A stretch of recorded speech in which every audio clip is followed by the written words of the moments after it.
Hai sahabat Kompas TV, saya Cindy Sistiarani, presenter Kompas Petang. Zaman sekarang udah nggak boleh kudet, karena itu kalian harus tonton berita-berita terbaru yang independen dan terpercaya di channel YouTube Kompas TV. Jangan lupa untuk subscribe, like, komen, dan share. Yang paling penting kalian harus nyalain tanda lonceng atau notifikasi supaya kalian bisa dapat terus berita-berita terbaru dari Kompas TV.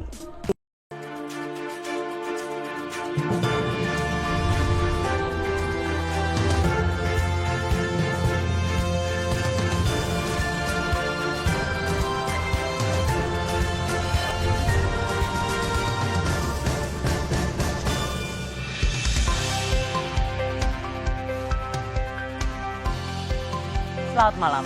Ada kabar tentang bencana yang melanda Nusa Tenggara Timur. Hujan lebat dan angin kencang pada Minggu dini hari 4 April lalu membawa bencana banjir bandang dan angin kencang di banyak tempat. Meluluh lantakan bangunan tempat tinggal dan membawa korban jiwa. Lebih dari 100 orang meninggal dunia, ribuan rumah dan fasilitas umum ambruk. Bencana yang bertepatan dengan Hari Raya Paskah ini juga telah menyebabkan ribuan orang mengungsi. Malam ini Rosi ingin mendengar kisah mereka yang berjuang di tengah bencana. Inilah Rosi, tangis dari NTT. Habis.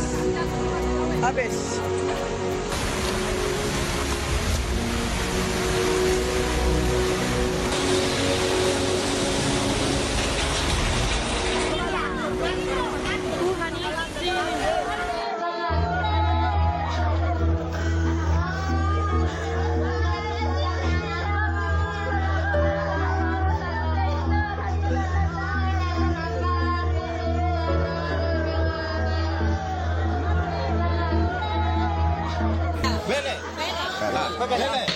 Nah, itu yang saya suka, biar tentara, polisi, kami BRIMOB datang jauh-jauh tidak capek. Kami Surabaya, kami kulit dia, kami lah hola mati ini nune. Sekarang Arif An sama Bapak survei lokasi yang nggak ada tempatnya tenda untuk dapur umum, pasang tenda di situ. Nanti setelah itu baru kita bantu pertama makanan, yang kedua nanti pakaian.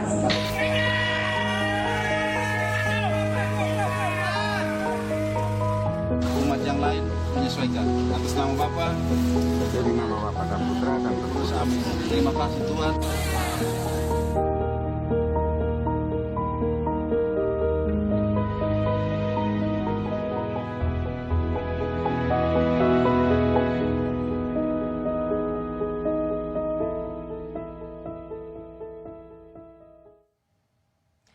Pada saat saya bersiaran hari ini, Kamis 8 April, ini adalah hari keempat pasca badai atau siklon tropis Roja yang menghantam Nusa Tenggara Timur.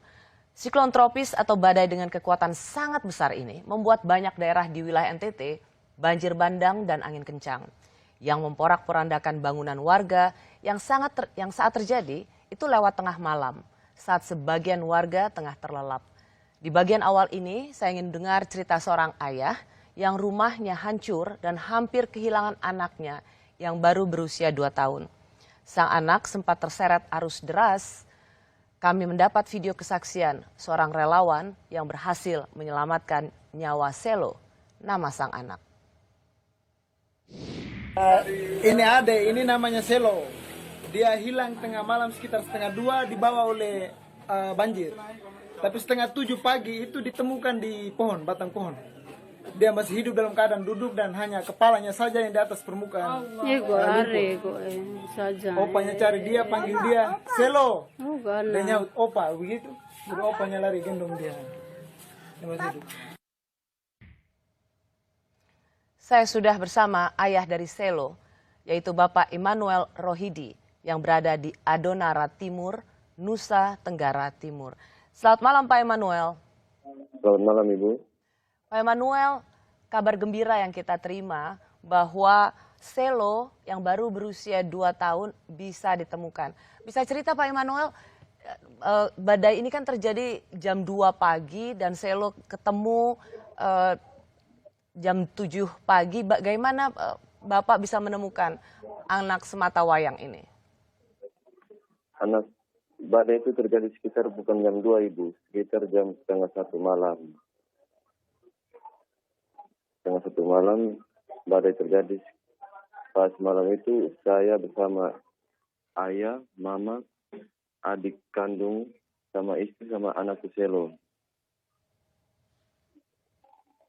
Pada saat itu saya selamatkan motor 2 unit, terus mau menolong istri dengan anak di belakang rumah, tapi tiba-tiba air sudah besar setinggi rumah, sekitar 4 meter. 5 menit kemudian airnya langsung surut, Ibu. Pada saat itu saya langsung bergegas mencari istri dengan anak. Tapi yang didapat pada saat itu saya punya orang tua, mama kandung, sepupu, ponakan dengan anak kecil berumur 4 tahun. Saya selamatkan dulu. Sedangkan Celo sama mamanya belum didapat. Terus pada saat itu juga saya langsung bergegas ke daerah Kampung Baru atau tepatnya Desa Sausina untuk memanggil warga setempat untuk meminta pertolongan pertama. Pada saat itu masyarakat Desa Sausina langsung turun mencari istri saya dengan adik kandung saya dan didapat 1 jam kemudian. Sedangkan Celo dan ada yang meninggal 1 bayi umur 4 bulan ditemukan sekitar setengah 7 pagi. Yang menemukan itu pada saat itu adalah opanya. Oke. Ya.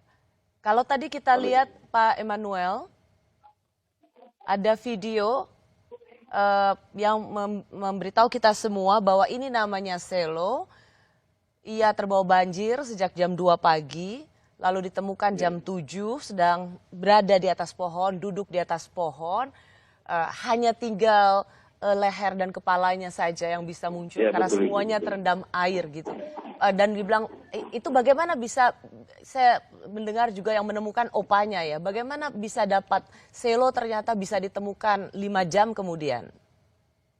Itu mungkin mujizat Tuhan, kita tidak tahu, Ibu. Pas posisi waktu itu dia duduk di atas onggokan kayu. Di atas kayu, di depannya ada halangan kayu besar 1 dan di belakangnya juga kayu. Dia duduk bersandar di situ. Namun airnya juga tidak terlalu deras, Ibu, pas saat itu. Ya betul, saya setuju sekali. Ini adalah salah satu mukjizat Tuhan. Seorang anak berusia 2 tahun hilang terbawa banjir dari jam 2, lalu jam 7 pagi bisa ditemukan. Saya dengar yang ikut mencari pada waktu itu adalah opanya. Tadi Pak Emmanuel juga mengatakan opanya ikut mencari. Dengan memanggil-manggil, Selo, Selo. Dan dia menjawab, Opa. Selo. Opanya memanggil, Selo di sana. Selo menjawab, Opa. Dan ditemukan bahwa dia ada di atas pohon. Di atas onggokan kayu, bukan di atas pohon, Ibu. Di atas onggokan kayu. Di atas tumpukan kayu. Iya. Waktu itu jadi bagaimana Pak Immanuel mendapatkan Selo? Jam 7 langsung, bagaimana keadaan Selo saat itu? Pada saat itu yang menemukan kan opanya. Saya posisi dan istri ada di posko pengungsian di Kampung Baru. Terus ada orang warga yang membawa Selo lari ke tempat pengungsian. Sampai di sana, saya memanggil Selo. Coba tos, jangan Bapak dulu. Istilahnya tos itu tepuk tangan begitu, Ibu. Langsung saya tahu refleksnya baik, makanya oh ini anaknya sehat. Cuma ada luka gores di pipi sama luka lecet di dahi. Matanya merah karena masuk air atau pasir. Merah sekali matanya saat itu. Tapi secara keseluruhan Selo tampak sehat, Anda bisa memastikan itu. Itu kebahagiaan yang luar biasa. Pasti saya bisa merasakan bagaimana kecemasan Anda kehilangan seorang anak, tapi juga bisa menemukan Selo dalam keadaan sehat. Pak Immanuel, bisa kan pada waktu itu jam 1 tengah malam ya Pak ya? 1 malam ya. Iya, Bapak bisa cerita bagaimana itu terjadi Pak? Pada saat itu hujannya sangat deras dari hari Jumat. Dari hari Jumat tidak berhenti sampai hari Sabtu malam.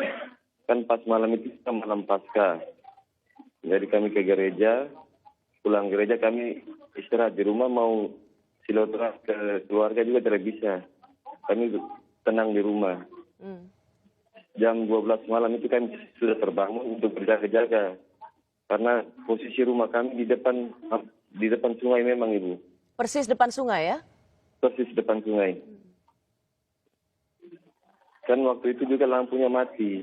Lampu mati. Orang tua saya pasien untuk pastikan banjirnya besar atau tidak. Ternyata banjirnya sangat besar. Terus kami langsung selamatkan motor ke belakang rumah. Terus Selo sama istri sama mama sama adik saya masih di rumah.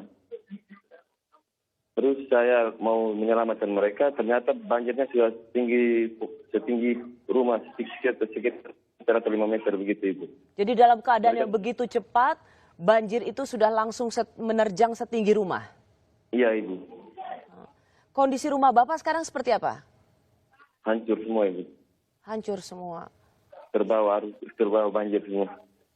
Hanya dalam tempo yang begitu singkat, hujan Sekitar ya, 5 menit langsung rumahnya bersih. hanya dalam waktu 5 menit. Banjir datang dan langsung merobohkan rumah Pak Immanuel. Iya, Ibu, ya. Sekarang Bapak di tempat pengungsian.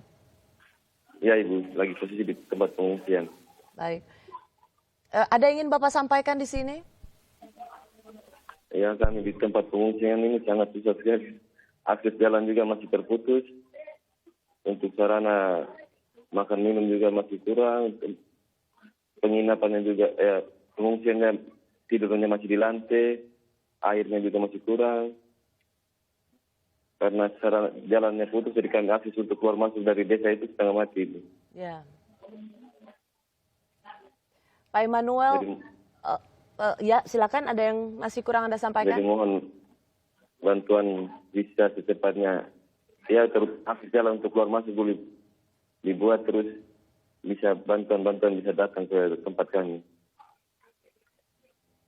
Ya Pak Immanuel, itu yang memang sangat diharapkan supaya jalan-jalan cepat diperbaiki karena distribusi bantuan itu yang sesungguhnya sedang dibutuhkan oleh warga di sana, terutama Anda yang ada di Adonara Timur, NTT. Pak Immanuel, terima kasih banyak Anda sudah berbagi cerita. Saya tahu bahwa ini pengalaman yang sungguh luar biasa berat untuk seluruh warga NTT. Tapi malam hari ini kita ingin juga bersaksi bahwa selalu ada tangan Tuhan menolong warga NTT. Dan saya ikut senang, mukjizat Tuhan itu nyata. Dan saya senang keluarga bisa mendapatkan Selo kembali. Terima kasih Pak Immanuel, salam hormat saya untuk seluruh keluarga. Ya, terima kasih juga Ibu. Begitu banyak kisah perjuangan menyelamatkan nyawa. Setelah jeda, saya masih punya cerita tentang seorang polisi yang sempat hanyut terseret banjir bandang. Sesaat lagi.